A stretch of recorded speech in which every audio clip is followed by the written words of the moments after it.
তারেক রহমানের একটি বক্তব্য ধরে শুধুমাত্র নির্বাচনের জন্য অভ্যুত্থান হয়নি বা নির্বাচন না দেওয়ার কারণে অভ্যুত্থানের প্রয়োজন হয়েছে। আপনি কি মনে করেন এই বক্তব্যে? ধন্যবাদ আপনাকে এবং আমার প্রিয় সহ-আলোচক এবং অগণিত দর্শক শ্রোতাকে প্রীতি এবং শুভেচ্ছা। আমি মঞ্জু ভাইয়ের সাথে অনেক ক্ষেত্রেই সহমত পোষণ করে বলতে চাই যে আজকে তারেক রহমান সাহেব যে বক্তব্য রেখেছেন, এক কথা এটাকে সাধুবাদযোগ্য, আমরা এটাকে স্বাগত জানাতে চাই। বিজ্ঞচিত রাজনীতিবিদের মধ্যে উনি কথা বলেছেন। দেখেন, আমরা আপনার এখানে 5ই আগস্টের পর আমি যদি হিসাব ভুল করে না থাকি, আমি ওদের 12 থেকে 13 বার এসেছি। প্রতিবারই কিন্তু বলেছি যে একটা সুনির্দিষ্ট রোডম্যাপ, ন্যূনতম একটা সংস্কারের মাধ্যমে ডিসেম্বর থেকে ফেব্রুয়ারির মধ্যে এটা এই ওনাদের ক্ষুদ্র প্যাকেজ এবং বড় প্যাকেজ ঘোষণার আগে আপনি সাক্ষী, আমি কিন্তু বলছি ডিসেম্বর থেকে ফেব্রুয়ারি মার্চের মধ্যে নির্বাচনটা হয়ে দরকার। অসুবিধার কথা হচ্ছে যে এই 7 মাস পরও ডক্টর মোহাম্মদ ইউনূস, যাকে নিয়ে আমরা মানুষের আকাঙ্ক্ষা ছিল, আমরা গর্ব করি, একটা আশা করেছিলাম যে সে একটা রোড ম্যাপটা দিয়ে দিবে। বলতেছে ডিসেম্বরের মধ্যে নির্বাচন সময়, কিন্তু কোনো এটাকে কি বলে পথরেখা যেটা দেওয়া দরকার, সেটা দরকার হলে যদি 1 মাস পরেও হয়, যেটা মঞ্জুভাই বললেন জানুয়ারি কিংবা ফেব্রুয়ারি, আমার মনে হয় তো কোনো দল তো এটা করবে না। আজকে যেটা বিএনপি একটা বড় স্টেক হোল্ডার দল, এটা তো অস্বীকার করার উপায় নেই। আজকে আওয়ামী লীগ যেমন অনেক কথা আসছে যে আওয়ামী লীগের বিচার হইতে হবে এবং সেটা তো একটা প্রক্রিয়ার ব্যাপার।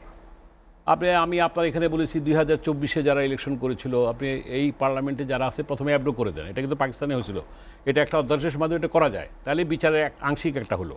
তারপর কে খুনের সাথে জড়িত, কে লুটের সাথে জড়িত, কে ইয়ের সাথে জড়িত, এটা প্রক্রিয়ার মধ্যে চলবে। এতে হবে কি, একটা শুদ্ধ আওয়ামী লীগ যদি আসে, যে কথাটা আজকে মির্জা ফখরুল ইসলাম কিংবা বিএনপির পক্ষ থেকে বলা হচ্ছে, আমি এটাকে সাধুবাদ জানাতে চাই। আমরা নিষিদ্ধ করার কি, এটা জনগণ নিষিদ্ধ করবে, মাহমুদুর রহমান সাহেব বলেছেন। এবং এটা কিন্তু আওয়ামী লীগকে অকার্যকর, মুসলিম লীগের মতো অপ্রাসঙ্গিক হয়ে যেতে পারে।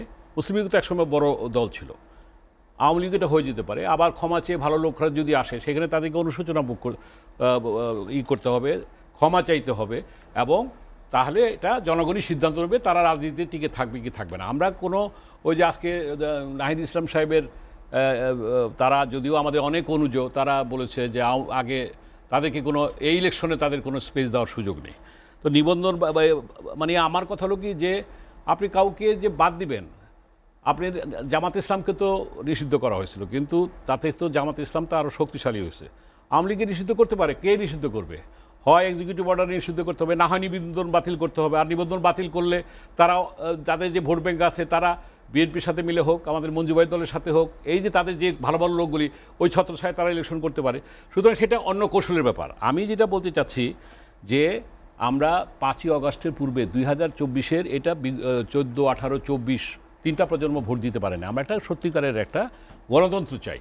সেই গণতন্ত্রের যে ন্যূনতম সংস্কার যেটা প্রিন্স সাহেব বলেছেন, আমি তার সাথে একমত। এইটার একটা সুনির্দিষ্ট একটা করে নির্বাচনের দিকে চলে যাওয়া উচিত। এবং সেটার জন্য দেখেন, আমাদের মঞ্জু ভাই খুব সুন্দর করে বলছেন যে আমাদের ঐক্যমতের জায়গায়, আজকে দ্বিমতের জায়গাটা কোথায়।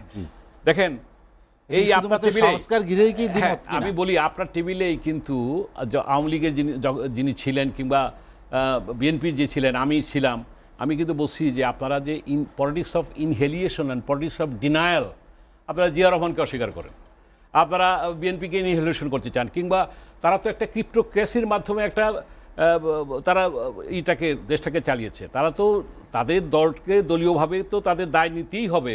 তারা তো একটা অলিগার্ক তৈরি করে তারা দেশকে লুণ্ঠন করেছে এবং একটা গোষ্ঠীতন্ত্র দেশটাকে চালাইছে।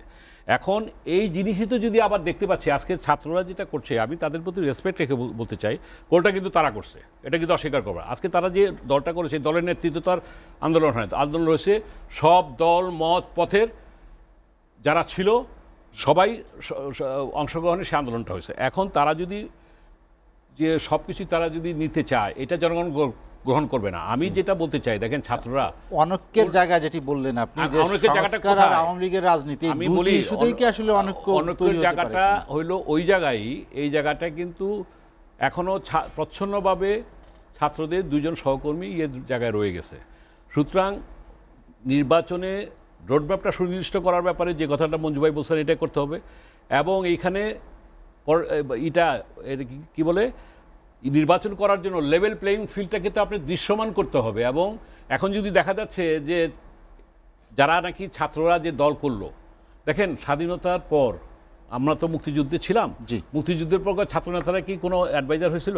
90-এর এরশাদ বিরোধী আন্দোলনের পর যে গণঅভ্যুত্থান হয়নি, সে কথা তারা বলছে এবার যে তারা হয়েছে, সেটা ভালো হয়নি কথা। দেখেই সেই সব অভ্যুত্থানের চেতনা হাতছাড়া হয়েছে। এই জন্য এই এখন আমরা কারণেই যেটা তারা বলতে রাজনৈতিক চাই দল যে করেছে। একটা জিনিসই একটা ঐক্যবদ্ধ হওয়া দরকার একটা জায়গায়। আমি লাস্টের লাইন এটাই বলি, শেষ করব। ৭১-এর অঙ্গীকার এবং ২৪-এর আকাঙ্ক্ষা, এই দুটাকে যদি আমরা ধারণ করতে পারি, এই ধারণ করে আগামী দিনে পথ চলাটাকে আমরা করতে হবে। এবং যেই কথাটা বলছে জাতীয় ঐক্যমতটা আমাদের এই কারণে করতে হবে, আমাদের স্বাধীনতা সার্বভৌমত্ব। আজকে তুলসী গ্যাবার্ডের মতো লোক যখন ইন্ডিয়াতে বসে যখন একটা বক্তব্য দেয় ভারতীয় প্ররোচনায়, এটা আমাদেরকে আতঙ্কিত করে, আমরা উদ্বেগের জায়গায় আছি। সুতরাং আমাদেরকে ঐক্যবদ্ধ প্রথমে এই জায়গায় হইতে হবে যে আমরা আমাদের দেশটাকে আমরা আমাদের মতো করে চালাবো এবং আমাদের গণতন্ত্র, আগামী গণতন্ত্রকে আমরা যাতে সবার ভোটটা দিতে একটা পারি, বিরতি এবং নিতে চাই, ন্যূনতম সংস্কার বিরতির করে পরে আমরা মিলন ভাই যাতে আবার নির্বাচনে আসবো আমি। যেতে পারি, এই জিনিসটাই হওয়া উচিত।